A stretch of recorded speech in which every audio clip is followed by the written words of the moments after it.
මතකතියාගන්න අපි කා තුළත් දැන් අපි සමහරලාට අපේ පවුලෙ 10 දෙනෙක් කියන්නේ සංසාර පුරුදු 10ක්. ඒ නිසා තමයි එකම අම්ම තාත්තට දාව උපදින දරුවෝ නිවුන් දරුව වනත් හැමෝම එක වගේ නෑ ලොකු වෙනකොට ඒ අය පුංචි කාලි සමහල්ලාවට එක වගේ හිටියට රූපෙන් එක වගේ වුණාට ඒ අය සංසාර පුරුදු එක්කර විඤ්ඥානයේ එක පැතිවලට ඒ අයගේ ජීවිත නැඹුරු වෙලා යනවා.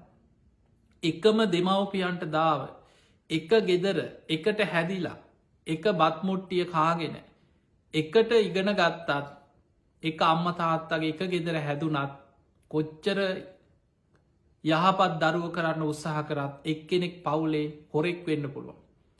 තව කෙනෙක් අපරාධකාරයෙක් වෙන්න පුළුවන් ගමටම එපා කරපු. තව කෙනෙක් ඉන්න පුළුවන් බොහෝම සිල්වත් කෙනෙක් හැමෝට මුදව් කරන කෙනෙ. තව කෙනෙක් පැවිදි වෙලා නිවන් දකින්න උත්සාහ කරන කෙනෙක්ේ පවුල ඉන්න පුළුවන්. තව කෙනෙක් ඉන්න පුළන් සල්ලාලේ. එතකොට බලන්න මේ සංසාර පුරුදු එකෙක් කෙනා තුළ එකක සුරූපෙට යනවා. පවුලි දරුව 5 දෙනා එක විදිහම නෙමේ 5 දෙනා 5 ආකාර. මේ හැමෝම සසරේ තම තමන් විඤ්ඥාන සංසාරික විඤ්ඥාන අරගෙන යන ගමන. ඒ සසර පුරුදු වෙනස් කරන්න තියෙනෙ ධර්මය එහෙම නැත්නං අර පුරුද්ධටම ඇදිලා යන.